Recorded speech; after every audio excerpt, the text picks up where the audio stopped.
Chant 10. Mon maître s'engagea dans un sentier étroit pris entre la muraille et les suppliciés, pendant que je suivais dans l'ombre de ses pas. Suprême sage, toi qui me fais parcourir selon ton bon plaisir ce néfaste giron, contente, dis-je alors, mon désir de savoir. Pourrait-on regarder les gens ensevelis dans ces tombeaux?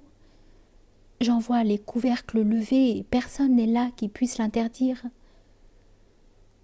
Il répondit alors: ils resteront ouverts jusqu'au jour où viendront, retour de Josaphat, les corps qu'ils ont jadis abandonnés là-haut. Regarde par ici. De ce côté se trouvent les tombeaux d'Épicure et de tous ses disciples, qui veulent que l'esprit finisse avec le corps. Quant à la question que tu viens de poser, tu seras satisfait ici même et bientôt, comme l'autre désir que tu ne veux pas dire. Bon guide, dis-je alors, je ne te scelle point mon pensée, si ce n'est afin de moins parler. Tu me l'as conseillé plus d'une fois toi-même. Toscane qui sait parler un si courtois langage et traverse vivant cet empire du feu, arrête-toi de grâce à l'endroit où nous sommes, puisque j'ai vite fait de voir à ton discours que tu dois être fils de la noble patrie pour laquelle peut-être ai-je été trop sévère. Une voix qui sortait de l'un des sarcophages dit ces mots tout à coup. Et ma peur fut si grande que je vins me coller de plus près à mon guide. Lui pourtant, il me dit: « Retourne, que fais-tu? Voici Farinata.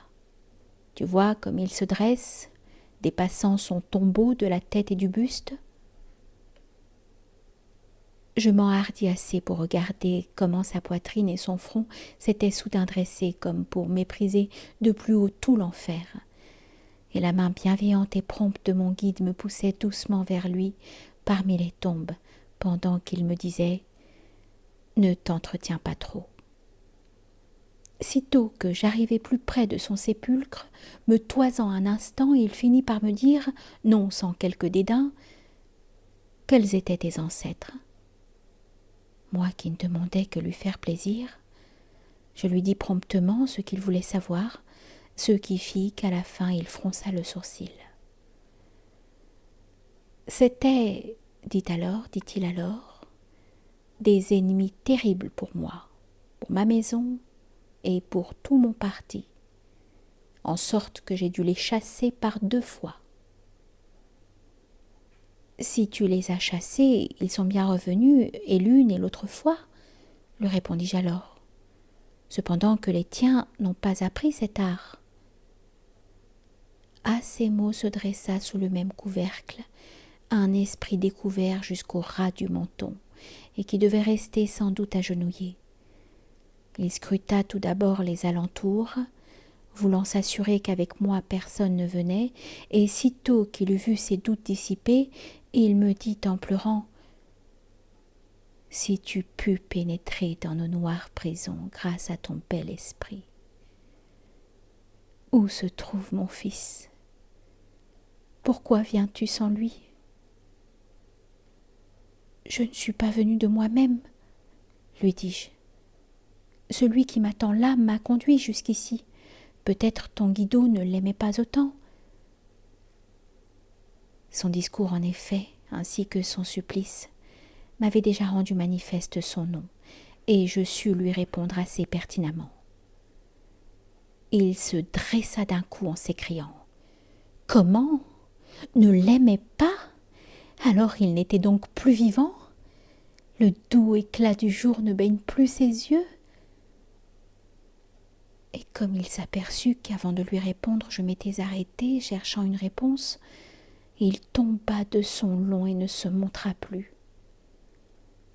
L'autre esprit généreux pour lequel je venais de m'arrêter tantôt se tenait toujours là sans trembler, s'émouvoir ou changer de visage.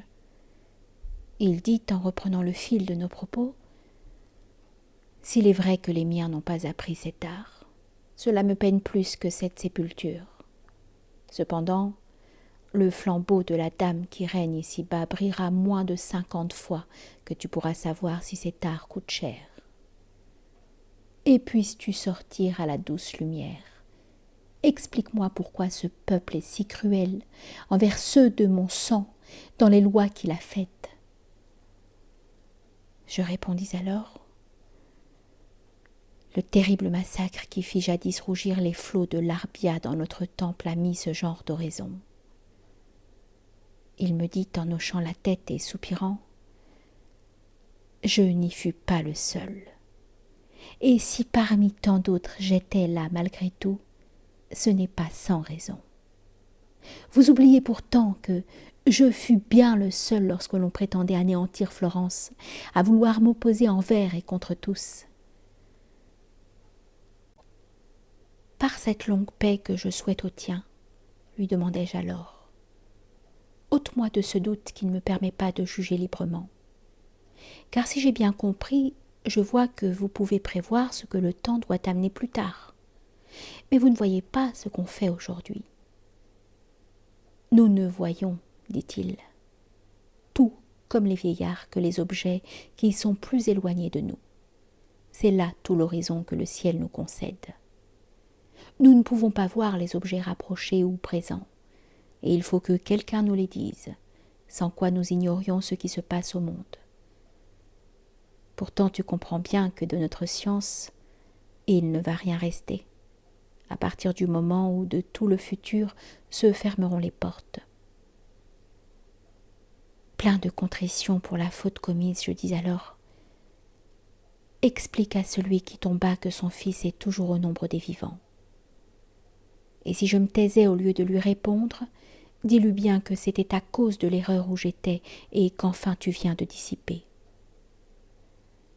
Mais mon maître déjà m'appelait par des signes, et je dus me presser de demander à l'âme quels étaient les esprits qui l'entouraient là-bas. Il répondit: « J'y reste avec bien plus de 1000. Le second Frédéric se trouve là-dedans avec le cardinal. Des autres peu me chauds. » Il se laissa tomber, je me dirigeai vers le poète ancien, en pensant à ces mots, je croyais trouver l'annonce d'un malheur. Il partit le premier, tout en cheminant. Mon maître dit: « Pourquoi ce découragement ?» Et moi je contentais sa curiosité. Alors ce sage dit: « Conserve en ta mémoire la menace du mal que l'on t'a révélé.